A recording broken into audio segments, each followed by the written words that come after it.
जिसमें आपने देखा होगा कैसे सरकार ने अलग अलग क्षेत्र में बेटी के जन्म लेने से लेकर के उसे स्नातक तक की पढ़ाई के लिए, बेटी विवाह के योग्य हो गई तो उसके विवाह के लिए, अगर मुख्यमंत्री कन्या सुमंगला योजना है,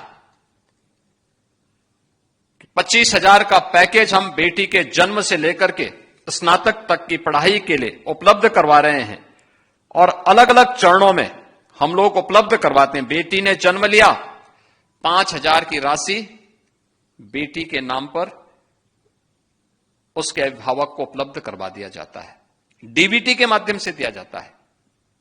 बेटी 1 वर्ष की होगी तो 2,000 रुपये, लेकिन शर्त है बेटी के साथ भेदभाव नहीं होना चाहिए, सभी प्रकार के टीकाकरण के साथ उस बेटी को जोड़ा जाना चाहिए। सर्टिफिकेट मिलते ही 2,000 रुपए की राशि राज्य सरकार के द्वारा दी जाती है। बेटी पहली क्लास में जाएगी, 3,000 रुपए सरकार उसे मुख्यमंत्री कन्या सुमंगला योजना में अभिभावक के खाते में भेज देती है। बेटी छठी क्लास में जाएगी तो भी 3,000 रुपए की राशि अलग से सरकार उसके अभिभावक के खाते में भेजती है। और बेटी 9वीं क्लास के बाद जब 10वीं क्लास में जाती है तो 9वीं क्लास में प्रवेश लेते ही हम 5,000 रुपए की राशि देते हैं और इसके बाद 12वीं पास करने पर 7,000 रुपए की राशि बेटी को अलग से इस स्कीम के अंतर्गत देकर के मुख्यमंत्री कन्या सुमंगला योजना से उसे आच्छादित करने का प्रयास प्रदेश सरकार ने किया है और 26 लाख से अधिक बेटियां इस योजना से सीधे सीधे लाभान्वित हो रही हैं। बेटी की शादी को लेकर के पहले लोग घूमते थे, चेहरा देख करके योजना का लाभ मिलता था। आज हमने तय किया 1 लाख रुपए की राशि मुख्यमंत्री सामूहिक विवाह योजना में बेटी की शादी के लिए बिना भेदभाव के प्रदेश की हर बेटी को उपलब्ध करवाया जा रहा है। 1 लाख रुपए बेटी की शादी के लिए भी सरकार अनुदान दे रही है। और यही नहीं, केंद्र सरकार ने भी आदरणीय प्रधानमंत्री जी के मार्गदर्शन में बेटी बचाओ बेटी पढ़ाओ का कार्यक्रम, मातृवंदना का अभियान, फिट इंडिया मूवमेंट का कार्यक्रम हो या फिर अनेक प्रकार के वे कार्यक्रम जो नारी गरिमा और उसके सम्मान को तीव्र गति से आगे बढ़ाते हैं। जितने भी वेलफेयर स्कीम की गरीब कल्याणकारी योजनाओं को प्रारंभ किया गया है पिछले 11 वर्ष में, उनका केंद्र बिंदु नारी है।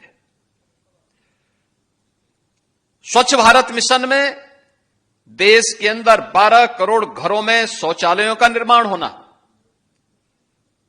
यह नारी गरिमा का प्रतीक भी है।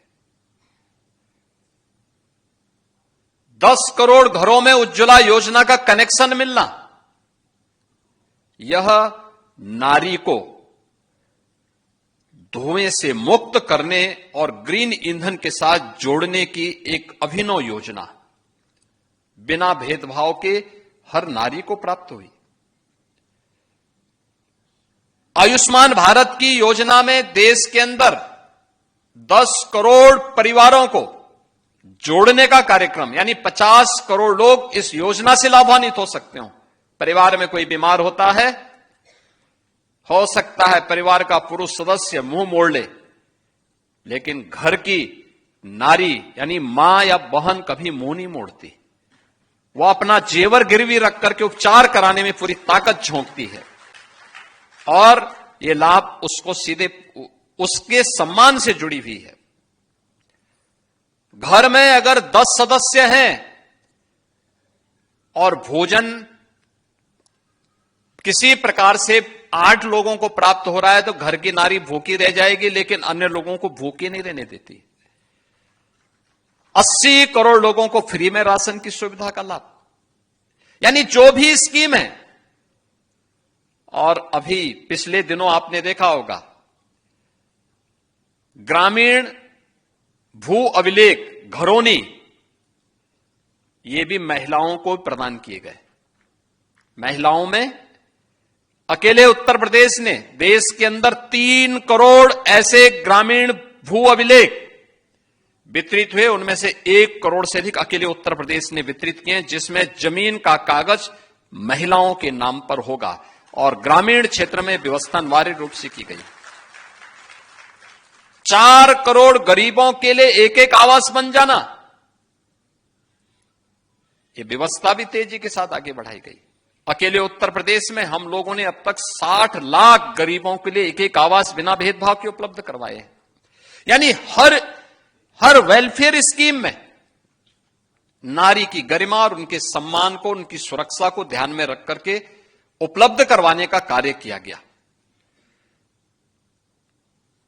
रोजगार मिशन के अंतर्गत भी और स्वरोजगार के साथ भी उत्तर प्रदेश ने बैंकिंग कॉरस्पॉन्डेंट सखी की अभिनव योजना प्रारंभ की थी कोरोना कालखंड में, और मुझे प्रसन्नता है कि 40,000 से अधिक बैंकिंग कॉरस्पॉन्डेंट सखी प्रदेश भर में बैंक के लेन देन का पूरा काम, गांव को बैंक की कमी को पूरा करते हुए सफलतापूर्वक प्रदेश भर में कर रही हैं, और इनके माध्यम से हजारों करोड़ का लेन देन होने के साथ साथ स्वयं भी मुनाफा कमाया जा रहा है। आपने देखा होगा पहले प्रदेश में 17 के पहले पोषाहार की स्कीम के साथ वे बदनाम ठेकेदार जुड़े हुए थे जो शराब के काले कारोबार के साथ प्रदेश के लोगों के जीवन के साथ खिलवाड़ करते थे। आप सोचो, वही व्यक्ति शराब का ठेका, शराब की सप्लाई कर रहा है, वही महिलाओं के लिए पोषाहार का भी वितरण करता था और व्यापक धांधली होती थी। हमने THR प्लांट बनाए, आदरणीय प्रधानमंत्री जी ने उसका लोकार्पण किया। आज 204 टेक होम राशन, इसके माध्यम से 60,000 महिला स्वयंसेवी समूह की बहनें 8,000 रुपए प्रति माह कमा रही हैं। आप अनुमान करिए, जिसमें पहले एक भी महिला को रोजगार नहीं मिलता था बल्कि महिला के हक को छीना जाता था, आज उसमें 60,000 बहनें रोजगार भी प्राप्त कर रही हैं और 2 करोड़ बहनों को सीधे सीधे योजना का लाभ भी इसके माध्यम से प्राप्त हो रहा है। यानी सरकार की नीयत साफ हो तो योजनाएं अपना रास्ता स्वयं बनाती हैं। पहले बेटी की सुरक्षा पे भी खतरा था, बेटी के रोजगार पर भी डकैती पड़ती थी। उसके लिए शासन ने कोई योजना बनाई भी तो योजनाओं पे डकैती कैसे पड़ती थी, पोषाहार मिशन उसका एक उदाहरण है। रोजगार में किस प्रकार की डकैती पड़ती थी, नौकरियों में व्यापक धांधली इसके उदाहरण हैं। बेसिक शिक्षा परिषद में आज के दिन पर 1 करोड़ 60 लाख से अधिक बच्चे बेसिक शिक्षा परिषद के स्कूलों में पढ़ रहे हैं। मुझे याद है 17 के पहले 70 से 75% बेटियां बेसिक शिक्षा परिषद के स्कूलों में नंगे पैर जाती थी। कपड़े पुराने होते थे। मुझे याद है जब मैं बुंदेलखंड दौरे पे गया था, मैंने देखा कुछ बच्चे स्कूल जा रहे हैं। मैं भौचक था, मैंने गाड़ी रोकी एक जगह पे, वो बच्चे पहले तो डर गए। मैंने पुलिस कर्मियों को अलग से कि मैंने लग किया, मैंने कहा तुम लोग हट जाओ, मुझे इन बच्चों से बात करने दो। मैंने देखा सर्दियों का समय, पथरीले रास्ते, वे बच्चे स्कूल जा रहे हैं लेकिन तन पे स्वेटर नहीं और पैर पर चप्पल नहीं थे। मैंने उनसे पूछा, एक बेटी थी, मैंने उससे पूछा, मैंने कहा कौन क्लास में पढ़ती हो? उसने कहा 4थी क्लास में। मैंने कहा तुम्हारे पास स्वेटर नहीं है? उसने कहा नहीं। मैंने कहा तुम्हारे पैर में चप्पल नहीं है क्या? चप्पल है नहीं तुम्हारे पास? उसने कहा नहीं। मैंने कहा तुम अकेली हो? कहा नहीं, भाई भी है। मैंने कहा भाई कहां है फिर? कहा भाई दूसरे स्कूल में पढ़ता है। मैं भौचक था। मैंने कहा दूसरे स्कूल में कहां? कहा वो पब्लिक स्कूल में पढ़ता है और मैं सरकारी स्कूल में। तो मैंने कहा उसके पास भी कपड़े नहीं है? कहा नहीं, उसके पास तो कपड़ा उसके लिए बनाया गया है। मैंने कहा उसके पास भी चप्पल नहीं है? कहा नहीं, उसके लिए जूते आए हैं। तो मैंने कहा फिर तुम्हारे लिए क्यों नहीं आया? कहा मैं बेटी हूं ना। मैं भौचक था ये देख करके, और मैं उसी दिन यहां पर वापस आया और मैंने शाम को कहा, मैंने कहा प्रदेश के अंदर बेसिक शिक्षा परिषद के हर बच्चे के लिए 2 uniform, bag, books, shoes, socks, sweater ये सरकार देगी। और आज आप देखते होंगे हमारी ये लागत, इन सब की लागत कुल पड़ती है आज के दिन पर 1000 रुपए। हम 1200 रुपए हर बच्चे के लिए उसके अभिभावक के पास भेजते हैं कि आप ये सामान अपने बच्चों के लिए खरीद करके उनको उपलब्ध करवाइए। आज मुझे प्रसन्नता होती है जब मैं देखता हूं, अभी भी बहुत सारे अभिभावक हैं जो जूते मोजे लेने में कोताही बरतते हैं, लेकिन कम से कम अब मैं देखता हूं कि 90% बेटियां आज के दिन पे चप्पल पहन करके स्कूल जा रही हैं। आज उनके पास आप देखते होंगे यूनिफॉर्म होती है, सर्दियों में उनके पास स्वेटर होती है। आज उनका बैग फटा हुआ नहीं होता, वह भी अच्छा बैग लेकर के स्कूल जा सकती है। और हायर एजुकेशन में पढ़ने वाली हर बेटी के पास उसके हाथ पे टैबलेट होता है, टैबलेट। यह है नया चेंज। यानी ये 2017 की स्थिति कि बेटी भी सुरक्षित नहीं थी, उसके सामने स्वयं का सुरक्षा का खतरा था, उसके रोजगार पर डकैती पड़ती थी, उसके पोषाहार को चंद माफियाओं को डकैती डालने की छूट दे दी जाती थी। और स्कूल की स्थिति क्या थी, आंगनबाड़ी केंद्रों की स्थिति क्या थी? आज तो आंगनबाड़ी केंद्रों में हॉट मील मिल रहा है, पोषाहार मिल रहा है, और यह कार्यक्रम कोई बदनाम ठेकेदार नहीं करता है, बल्कि एक कार्यक्रम हम लड़े इसके लिए, बहुत लंबी लड़ाई लड़ी गई इसके लिए। तमाम माफियाओं का गिरोह बार बार घेरता है, लेकिन हम सुप्रीम कोर्ट तक इस लड़ाई को लड़ करके फिर से लाए कि नहीं, महिला स्वयंसेवी समूह ही इसको चलाएगी और इसमें महिलाओं को रोजगार भी मिलेगा और ईमानदारी पूर्वक ये कार्यक्रम आगे बढ़ पाएगा। और आज मुझे प्रसन्नता है कि इस कार्यक्रम को हम आगे बढ़ा पा रहे हैं। इसलिए बढ़ा पा रहे हैं क्योंकि आपने देखा होगा ये सेवा पखवाड़ा का कार्यक्रम चल रहा है 17 सितंबर से 2 अक्टूबर के बीच। और 17 सितंबर से 2 अक्टूबर के कार्यक्रम की शुरुआत आदरणीय प्रधानमंत्री जी ने पहले दिन जिस कार्यक्रम का शुभारंभ किया था, कार्यक्रम का ये जो थीम दी गई थी कि स्वस्थ नारी सशक्त परिवार, और सशक्त परिवार है तो समृद्ध समाज अपने आप बनता है, और समाज समृद्ध होता है तो राष्ट्र को सशक्त होने से कोई ताकत रोक नहीं सकती है। विकसित भारत की संकल्पना का रास्ता यहां से जाता है, और विकसित भारत की उस परिकल्पना को साकार करने के लिए हम लोग आगे बढ़ रहे हैं। मैं कभी कभी इस बात को देखता हूं कि आखिर इस प्रकार की स्थितियां क्यों आई समाज में, क्योंकि हमारा भारतीय समाज तो प्राचीन काल से बहुत जागरूक रहा है, वैदिक कालखंड से लेकर के अब तक, कि वे ढेर सारे ऐसे उदाहरण हैं हमारे सामने जहां पर नारी को जब भी अवसर मिला उसने अपनी सशक्त उपस्थिति से नेतृत्व को आगे बढ़ाने में किसी भी प्रकार की कोई कोताही नहीं बरती। हर स्तर पर उसने बेहतरीन नेतृत्व दिया, और उस बेहतरीन नेतृत्व के माध्यम से जिन लक्ष्यों को प्राप्त किया है वह समाज के अनुकूल रहा है, समाज के लिए कल्याणकारी रहा है। हम लोग आज इसीलिए इस अभियान को आगे बढ़ा रहे हैं। इस अभियान को 5वें चरण में भी हमारा यही अभियान है। हम लोगों ने पहले चरण में जो कार्यक्रम आगे बढ़ाए थे, उन कार्यक्रमों के पीछे का ध्येय भी यही था कि महिला संबंधी अपराधों को न्यूनतम स्तर पर ला करके समाप्त करना है।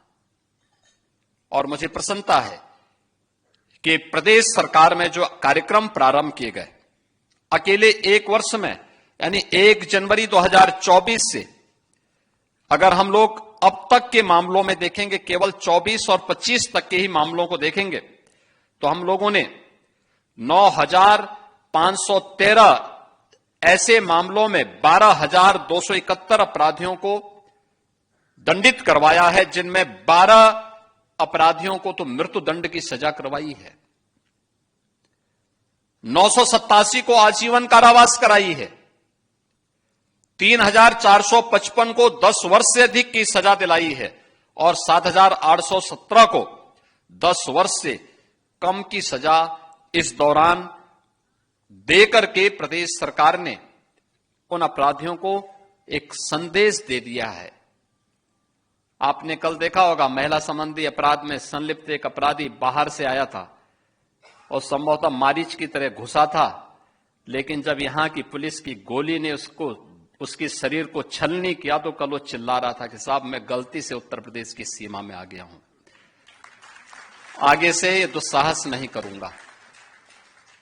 और यह हर उस अपराधी को करना पड़ेगा जो महिला सुरक्षा में सेंध लगाएगा, उनके सम्मान और उनके स्वावलंबन में उसमें बाधक बनेगा। उसके सामने संकट की यही चुनौती हमेशा खड़ी होगी। आज का एक कार्यक्रम जहां हम लोगों को प्रभावी ढंग से आगे बढ़ाना है, वहीं साथ ही साथ आपने देखा होगा यहां पे कुछ हम लोगों ने लिटरेचर भी आज यहां पे विमोचन किए हैं, जिसमें सशक्त नारी समृद्ध प्रदेश, इससे जुड़े हुए मिशन शक्ति का ये फोल्डर है। इस फोल्डर में केंद्र और राज्य सरकार के द्वारा नारी सम्मान, उनकी सुरक्षा और उनके स्वावलंबन से संबंधित विभिन्न प्रकार के कार्यक्रम इसमें दिए गए हैं, जिसको देख करके महिला बीट पुलिस अधिकारी हर ग्राम पंचायत में, हर वार्ड में जाकर के इसके बारे में जागरूक करेगी, इसके बारे में बताएगी। और मैं चाहूंगा कि गृह विभाग इस बात को सुनिश्चित करें कि ये हर कॉलेज और स्कूल में भी बालिकाओं को कम से कम ये फोल्डर उपलब्ध करवाए जाए, व्यापक पैमाने पर कराए जाए। जिला प्रशासन भी इसको देख रहा है, तहसील प्रशासन भी आज इस कार्यक्रम को देख रहा है, हर ब्लॉक स्तर पर एक कार्यक्रम, जिला प्रशासन स्तर पर एक कार्यक्रम को लोग देख रहे होंगे। वे इसको सुनिश्चित करें फोल्डर हर एक विद्यालय में जाए, हर बेटी के हाथ में आए, हर महिला के हाथों में जाए, वे देखें और इन योजनाओं से जोड़ करके उन्हें हम आगे बढ़ाने का काम करें।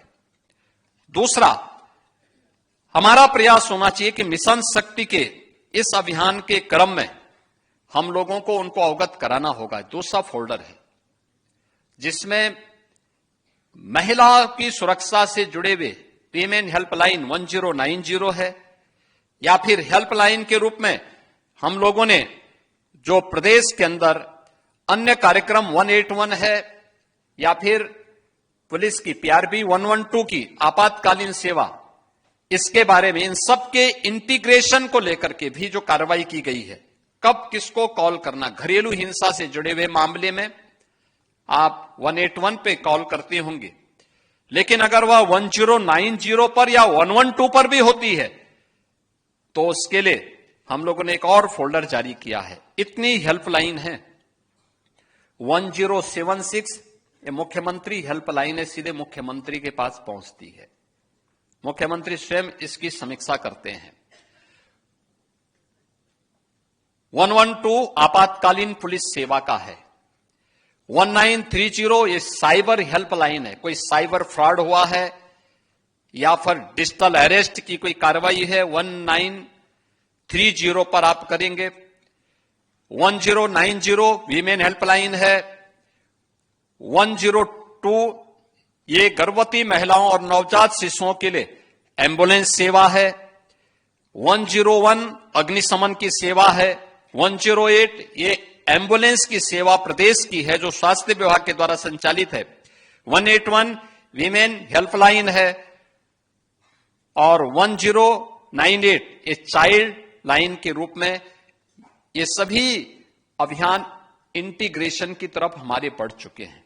यानी इनमें से किसी को भी आप कॉल करेंगी आने वाले समय में तो आपको वह सहायता उस संबंधित उस पर प्राप्त हो जाएगी। और 30 एक जो एसओपी जारी की गई है मिशन शक्ति केंद्रों के बारे में, हर थाने में मिशन शक्ति केंद्र होगा। हर थाने में एक महिला हेल्पलाइन होगी जिसके माध्यम से महिलाओं से जुड़े हुए किसी भी प्रकार के उनकी समस्या के समाधान का एक केंद्र वहां पर होगा, जिसमें एक महिला बीट पुलिस अधिकारी हमेशा मौजूद रह करके उन्हें सहायता प्रदान करने में अपना योगदान देगी। यह अभियान आज हम इसकी एक औपचारिक उद्घाटन कर रहे हैं, लेकिन कल हर जनपद में महिला बीट अधिकारी यानी सभी महिला पुलिस कार्मिक उनकी एक बाइक रैली निकलेगी। बाइक रैली निकलने के साथ ही इसका औपचारिक उद्घाटन हो जाएगा और परसों से शारदीय नवरात्रि जगतजननी मां भगवती के अनुष्ठान की तिथि है। इस दौरान हम लोगों को स्वाभाविक रूप से देवी के मंदिरों में भीड़ भाड़ होगी, सुरक्षा की व्यवस्था के साथ जुड़ना होगा, महिला सुरक्षा को पुख्ता करना होगा। जवाबदेही के साथ वहां पर अगर कोई व्यक्ति सुरक्षा में सेंध लगाने की नियत से आया है तो वहां पर सख्ती से उसको निपटने की तैयारी भी होनी चाहिए।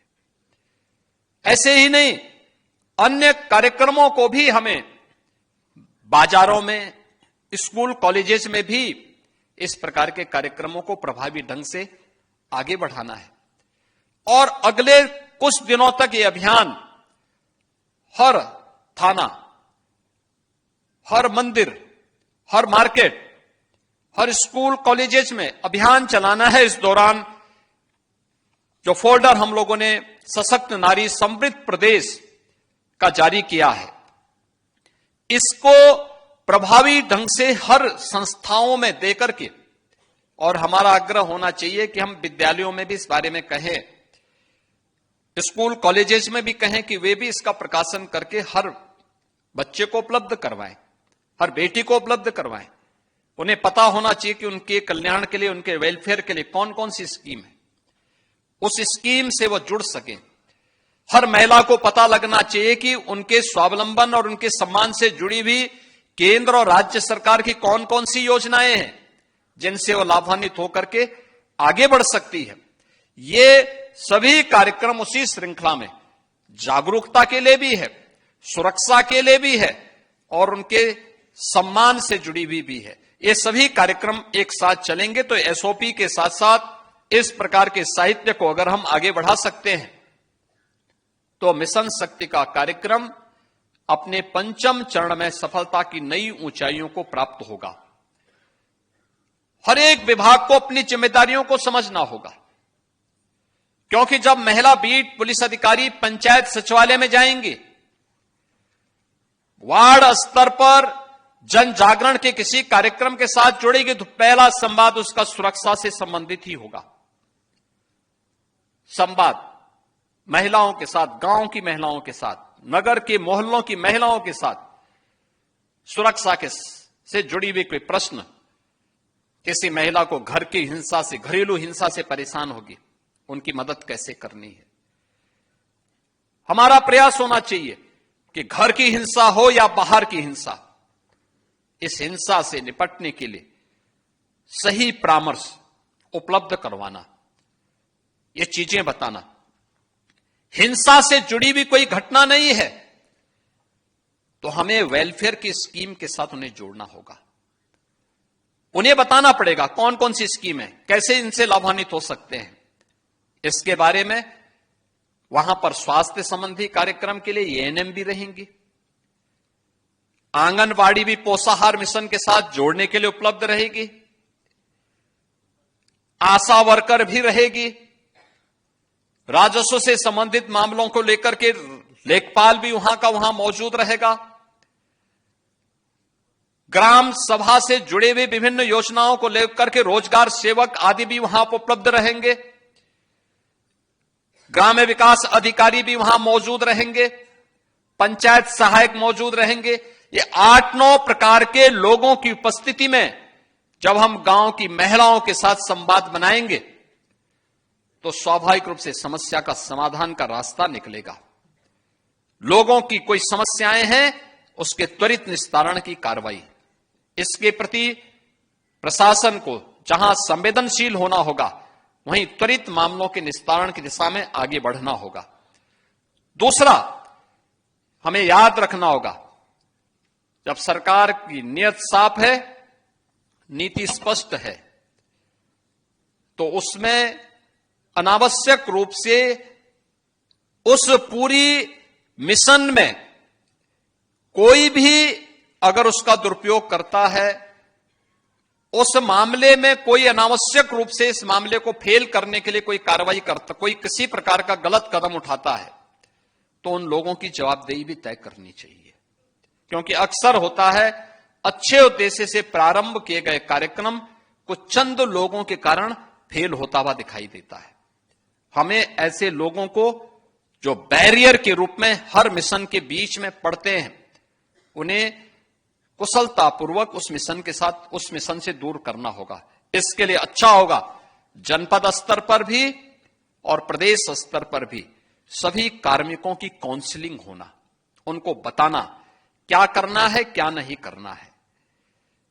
हमें प्रयास होना चाहिए कि इस दौरान PRB 112 की पेट्रोलिंग, फुट पेट्रोलिंग को बढ़ावा देने के साथ ही पर्व और त्योहारों के दौरान आने वाली उन चुनौतियों को भी, क्योंकि जगह जगह पंडाल लगेंगे, पूजा के पंडाल लगेंगे, रामलीलाओं के आयोजन होंगे, महिला सुरक्षा एक चुनौती के रूप में आज सामने आएगी। देवी मंदिरों के साथ साथ इन आयोजनों को भी हमें कुशलतापूर्वक संपन्न करना है, तो कोई चुनौती ना आने पाए, किसी बेटी को अपनी सुरक्षा के लिए कहीं गुहार लगाने की नौबत ना आने पाए। ये स्वतः स्फूर्त भाव के साथ उत्तर प्रदेश पुलिस को और सभी संबंधित विभागों को सामूहिक रूप से इस जिम्मेदारी को आगे बढ़ाना पड़ेगा। इस विश्वास के साथ मिशन शक्ति के 5वें चरण को आगे बढ़ाते हुए मुझे प्रसन्नता की अनुभूति हो रही है। यह मिशन पहले चरण में 1 माह तक चलेगा और फिर हम इसको आगे बढ़ा करके 3 माह तक इसको आगे बढ़ाने का कार्य करेंगे। इस 1 माह के कार्य की समीक्षा के उपरांत आवश्यकता पड़ी थी तो 1 माह के बाद और नहीं तो 3 माह के बाद हर जनपद में सफलतापूर्वक अपने अपने फील्ड में अच्छा कार्य करने वाले कार्मिकों को भी और इस क्षेत्र में बेहतरीन प्रदर्शन करने वाली बेटी को, हर नारी को जिसने अपने अपने क्षेत्र में कुछ बेहतरीन किया है, किसी ने शिक्षा में, किसी ने स्वास्थ्य में, किसी ने कृषि विकास में, किसी ने अलग अलग समाज सेवा के क्षेत्र में, स्वावलंबन में, अलग अलग क्षेत्र में लोगों ने अलग अलग अच्छे काम किए होंगे। उन लोगों को सम्मान देने का कार्यक्रम भी जनपद स्तर पर भी और प्रदेश स्तर पर भी होना चाहिए। जिला प्रशासन के हमारे सभी अधिकारीगण उसकी सूची भी तैयार करके जनपद के अंदर किन लोगों का सम्मान करने जा रहे हैं और राज्य के अंदर किन लोगों का सम्मानित होना चाहिए, उसकी सूची ससमय अगर राज्य को प्रेषित कर देंगे तो एक बड़े समारोह में हम उन सभी बहन और बेटियों का सम्मानित कर पाएंगे जो समाज की आधी आबादी के लिए एक नई प्रेरणा हो सकती है, एक नए रोल मॉडल के रूप में उन्हें प्रस्तुत किया जा सकता है।